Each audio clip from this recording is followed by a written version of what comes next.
Hello friends, আমরা আজকে fridge কিনতে হাজির হয়ে গেছিলাম গ্রেট ইস্টার্নে। আর গ্রেট ইস্টার্নে আমরা নিয়ে এসেছিলাম তুলতুলিকে।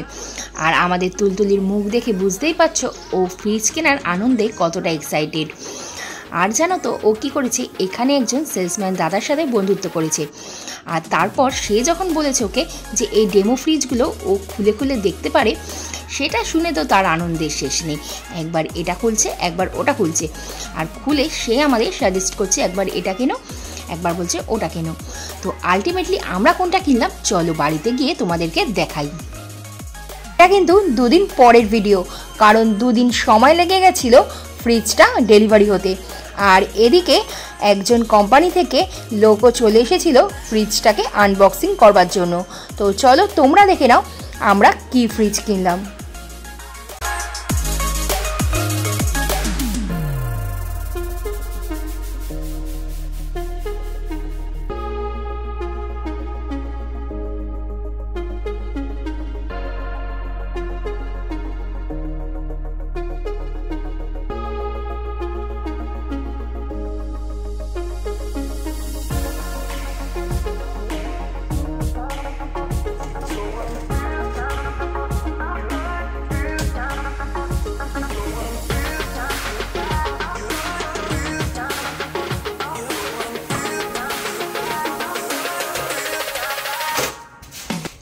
মোড যেটা বলে নর্মাল মোডেই থাকবে, ঠিক আছে। এটা হচ্ছে মিনি রেফ্রিজারেটর। এই ডিপ ফ্রিজটাকে ছোট রেফ্রিজারেটরে কনভার্ট করার জন্য। এটা হচ্ছে ডিপ ফ্রিজ। ডিপ ফ্রিজটা অন থাকবে, রেফ্রিজারেটর অফ থাকবে। প্রপারলি অফ থাকে না, এয়ারটা পাসিং হয়। এটা সামার চিল ঠান্ডা করার জন্য, ঠিক আছে। যেটা যে জিনিসটা আপনি রাখবেন চিল ঠান্ডা করার জন্য, সেটা হয়ে যাওয়ার পরে আবার আপনাকে চেঞ্জ করে দিতে হবে নর্মালি, ঠিক আছে। নর্মালি লো মিডিয়াম হাই তিনটে অটোতেই সবসময় থাকবে, মানে এর ভিতরে যা কিছু খাবার দাবার রাখবেন অটোমেটিক সেরকমই ঠান্ডা হয়ে যাবে, ঠিক আছে।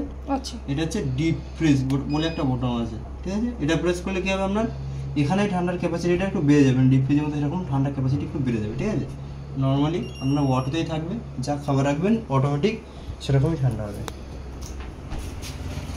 এবার কোথায় কি রাখবেন দেখে নিন। এখানে আইসক্রিম ট্রে রাখার জন্য আইসক্রিম ট্রে, এখানে জল দেবেন। আইস ট্রে আছে, এটা হয়ে গেলে এইভাবে কাপ করে দেবেন, আইসটা নিচে পড়ে যাবে, ঠিক আছে। তার বাইরে বার করে নেবেন। এটা ম্যানুয়ালি আছে, বাইরেও বার করে রাখতে হয়। এখানে মাছ মাংস, কাঁচা মাংস স্টোর করে রাখার জন্য। এখানে সাদার কসমেটিক্স যেগুলো জিনিসগুলো থাকে ডিপ ফ্রিজে রাখতে পারে। এটা হচ্ছে রেফ্রিজারেটর বক্স। এখানে দুধ রাখার জন্য, মাখন টাখন যেগুলো এখানে রাখতে পারেন। রান্না করা দই তরকারি এখানে রাখবেন, এই দুটো, ঠিক আছে। সবসময় ঢাকা দিয়ে রাখবেন। এখানে শাক সবজি যেগুলো রাখবেন এর ভিতরে রাখবেন, আর কেরি কাগজের ভিতরে রাখবেন, ঠিক আছে। সব আলাদা আলাদা করে কেরি কাগজের ভিতরে রাখবেন। এখানে ডিম, খাবার দাবার, জলের বোতল যাতে রাখা নর্মালি।